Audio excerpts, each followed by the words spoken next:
Kalau perlu kasih saya untuk operasi intelijen Pak, saya bikin Amerika sama Cina malah perang Pak. Kasih gue satu pesawat kapal induk, kapal perang. Saya tembak satu nuklir ke Cina, nanti Cina bilang tuh Amerika tuh ya udah biar tembak-tembakan, udah kita yang masuk duluan. Kalau perlu gue jadi bajingannya Pak. Jadiin gue persona non grata Pak, orang yang tidak disukai dunia Pak. Kasih saya untuk izin untuk operasi intelijen. Saya masuk, saya tembak itu satu rudal ke Cina, terus nanti tembak-tembakan mereka perang Pak. Mereka perang, kita manfaatin untuk membangun ekonomi. Saya dibenci dunia nggak apa-apa Pak, tapi dicintai tanah air nggak apa-apa Pak.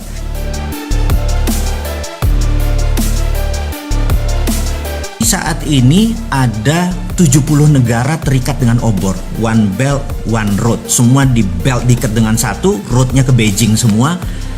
Jadi cara dia memprinting yuan adalah berbasis project di negara orang. Saya ulangi lagi ya, IMF memprinting money dolarnya menggunakan project di negara lain, dan itu sekarang ditiru oleh obor One Belt One Road-nya dia. Jadi negara-negara 70 negara, ada Pakistan, ada Sri Lanka, Papua Nugini, mungkin 60% portfolionya diambil oleh obor tadi. Jadi dia ngeprint yuan berbasis project di negara lain gitu ya. Nah, apa yang Amerika lakukan adalah Amerika mau melakukan deoborisasi. Jadi dia mau cara membuat miskinnya project obor itu adalah deoborisasi. Karena globalis cabal, si kaum Bilderberg sangat benci sama Amerika. Karena globalis cabal itu sudah kawin sama Partai Komunis Cina, sehingga seluruh proyek globalis semua ada di Cina. Jadi sekali lagi, ini menarik nih. Cina pasang badan sebagai underlying, sebagai pondasi dari seluruh globalis cabal. Cina bermain karena globalis senang sama negara otoriter. Gitu, dia nggak senang sama negara demokrasi. Otoriter kan one man, suara pemimpin langsung diikuti suara rakyat nggak mau disikat rakyatnya gitu ya. Dan itu anti demokrasi gitu. Nah, globalis cabal ini anti kemanusiaan, mereka mendukung aborsi, mereka mendukung LGBT gitu ya. Sementara itu bukan portfolionya Bosman. Portfolionya Bosman adalah kita mendukung life. Kita anti aborsi, orang aborsi kita nggak boleh, kita nggak mendukung LGBT dan lain sebagainya. Dan ini mau clear, saya mau katakan. Jadi sekali lagi, Indonesia harusnya bagaimana gitu ya. Saran saya, Indonesia adalah tidak ke Amerika, tidak ke Cina, tapi bukan netral. Sekali lagi, ini harus diingat nih. Netral itu artinya nggak ada posisi. Nah, kita harus ambil posisi. Jadi saya berharap Indonesia ke depan memanfaatkan konflik kisruh ini. Saya udah pernah cerita tentang choke point. Saya terinspirasi dengan peristiwa tahun 89 di mana ada the secret meeting that changed China, di mana Cina merubah center of gravitatis atau pusatnya dari menjadi independen, menjadi tidak bergantung pada IMF. Dia punya ukuran sendiri, dia punya hukum dagang sendiri, dia punya meteran sendiri, dia yang dia lakukan dan membuat China sebesar sekarang. Dan itu sebenarnya saya sangat terinspirasi dengan China, bahwa Indonesia waktunya sekarang. Kenapa waktunya sekarang? Saya mau terangin. Nomor satu, dua negara lagi perang, dan ini adalah perang benar, pasti terjadi. Dan begitu mereka memenangkan perang, misalnya Tiongkok memenangkan perang, ya sudah, dunia akan rule by Tiongkok. Kemudian kalau Amerika menang, ya rule by Amerika gitu ya. Dan kita tahu bagaimana Amerika rule the world-nya gitu ya. Nah, sekarang who will win? Pertanyaannya, siapa yang akan menang? Dimanapun perang panjang, syaratnya ya, kalau perangnya panjang, dua-duanya hancur gitu ya. Maka itu saya mungkin orang yang paling aneh mengharapkan ini perang fisik, benar-benar tembak-tembakan, dan perangnya lama, dunianya hancur dua-duanya. Ini kesempatan kita unggul. Itu satu. Yang kedua adalah kita ini mau mengingatkan Pak Jokowi. Pak Jokowi, Anda orang paling beruntung sedunia, di mana Anda saat ini mempunyai suara di partai itu lebih dari 60%, bahkan saya menduga lebih dari 70%. Kalau Anda udah dapat 70%, 2/3 suara lebih, Anda absolut. Dan ini bagus. Kenapa bagus? Karena kalau politiknya gonjang-ganjing, Anda nggak kontrol, Anda tidak bisa melakukan apa yang akan kita sarankan ya. Jadi saya ada dua. Nomor satu, kenapa saya sebut time is now gitu ya. Pak Jokowi nggak bisa, saya sengaja sekarang bicaranya kepada pemimpin tertinggi yang secara sah Anda berkuasa. Saya mau mengingatkan, Pak, ini perang gitu ya. Perang ini Anda harus ubah seluruh pemainnya yang jago perang, gitu. Percaya saya, kalau Anda masih pakai tim yang lama bukan tidak dipakai, tapi Anda harus punya tim cadangan baru yang untuk menggunakannya. Jadi gini Pak Jokowi, Anda punya kekuasaan sangat absolut dan itu luar biasa. Di negara demokrasi Anda dapat 2/3 suara atau lebih. Ini momennya, itu satu. Kedua tadi, negara besar lagi perang, yaitu China sama Amerika lagi perang. Karena perang besar ini terjadi, mereka sebenarnya fokusnya di negara masing-masing. Mereka nggak fokus sama Indonesia. Kemudian ada hal yang menarik Pak Presiden yang terhormat. Anda menerbitkan surat bahwa saat ini negara dalam keadaan darurat COVID gitu ya. Dengan undang-undang, dengan perpu, saya lupa perpu atau perpres ini ya, bencana nasional ini, Anda bisa lead negara ini menjadi sangat ngebut, di mana dunia yang lainnya akan lumrah. Iya deh, nggak apa-apa deh gitu ya. Dan terakhir yang nomor 4 Pak Jokowi, saat ini semua negara melakukan yang namanya deglobalisasi. Deglobalisasi artinya dulu kan ada namanya global supply chain. Jadi ini nyuplai ke sini, nyuplai ke sini, rumit sekali global supply chain. Sekarang banyak negara yang lagi diblok, lagi nutup, lagi mau perang dan lain sebagainya. Jadi deglobalisasi adalah every country for their own. Jadi Indonesia untuk Indonesia, Singapura untuk Singapura dan lain sebagainya. Jadi Indonesia sangat diuntungkan karena Indonesia bisa makan dengan bangsanya sendiri. Kalau yang Singapura begitu deglobalisasi langsung shrinking 40%. Bapak tahu bahwa dia mendadak langsung turun ekonominya 12% dan shrinkingnya itu 40%. Jadi mengecil mendadak volumenya.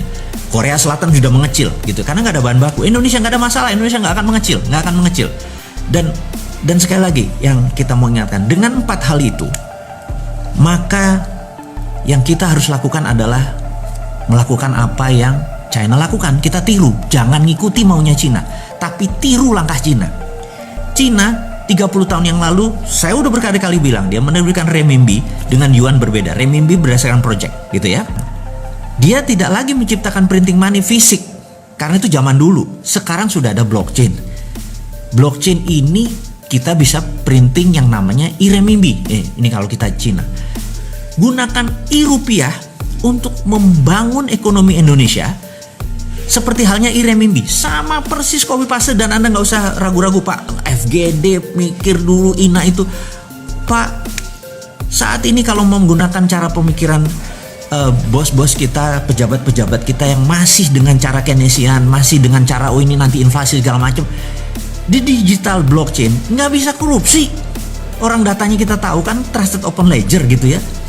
Jadi cara bantunya kemana? Ke UKM industri nomor 1, UKM yang trading nomor 2, tapi trading lokal, jangan ada import dan ekspor. Jadi UKM kalau mereka misalnya perlu duit 1 miliar gitu ya, mereka punya jaminan katakanlah project aset mereka bisa kita valuasi kok, aset mereka 500 juta gitu ya, kasih 300% Pak, bukan kayak kredit bank sekarang punya 1 miliar keluarin cuma 70%, punya 1 miliar keluarin 3 kali lipat. Rupiah tadi adalah Anda cuma digital, nggak perlu ngeprint, nggak usah ngabisin kertas, langsung pindah. Dan infrastrukturnya sudah ada OVO, sudah ada GoPay, sudah ada Dinaran. Anda udah ada pakai Dinaran, tinggal distribusi aja, tinggal mau 3 miliar tadi untuk sektor produksi. Pokoknya 5 tahun mereka nyicil setiap bulan berapa, balik. Saya yakin Pak, kalau Bapak lakukan itu, ekonomi Indonesia, terutama industri Indonesia akan the best in the world. Pada saat mereka perang ini Pak, kita nyolong di tikungan. Jadi 2024 kita bisa number 1 country, bukan number 4 atau PricewaterhouseCoopers pernah bilang kita akan Big Five. Enggak Pak. Amerika kalau perlu kasih saya untuk operasi intelijen Pak, saya bikin Amerika sama Cina malah perang Pak. Kasih gua 1 pesawat kapal induk, kapal perang, saya tembak 1 nuklir ke Cina, nanti Cina bilang tuh Amerika tuh ya udah biar tembak-tembakan, udah kita yang masuk duluan. Kalau perlu gua jadi bajingannya Pak. Jadiin gue persona non grata Pak, orang yang tidak disukai dunia Pak. Kasih saya untuk izin untuk operasi intelijen, saya masuk, saya tembak itu 1 rudal ke Cina, terus nanti tembak-tembakan, mereka perang Pak. Mereka perang, kita manfaatin untuk membangun ekonomi. Saya dibenci dunia nggak apa-apa Pak, tapi dicintai tanah air nggak apa-apa Pak. Jadi agak gila sedikit lah Pak. Dan usul-usul ini mudah-mudahan membuat sisi lain bernegara sehingga ekonomi kita maju bareng. Jadi dulu Pak, di tahun 45 ini saya ngomong sengaja kepada pemimpin dan pejabat negara lainnya, Bapak Ibu mungkin ada yang Ibu. Di tahun 45 kita merdeka karena Kamen Soro, menderita bersama, gitu ya. Sekarang ini ada yang seneng, ada yang susah.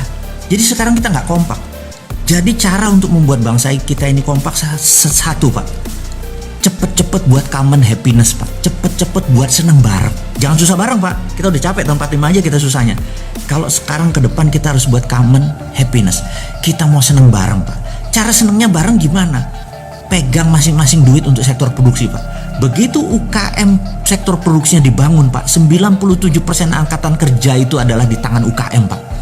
Gak usah mikirin perusahaan yang gede-gede itu yang bilion-bilion dolar pakai ngutang asing lagi. UKM aja Pak dengan rupiah selesai masalahnya. Saya yakin Bapak dan pejabat semua yang saat ini menjabat nggak ribet ke otaknya.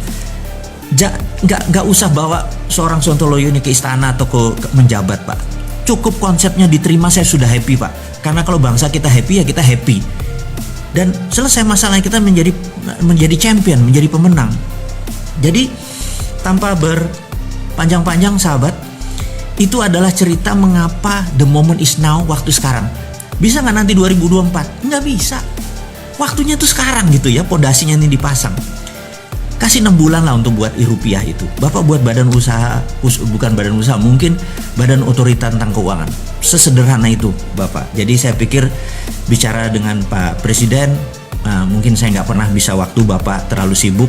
Karena kalaupun saya diundang ke Pak Presiden, saya nggak mau duduk di depan meeting room. Saya minta waktu dengan Bapak adalah jagongan Pak.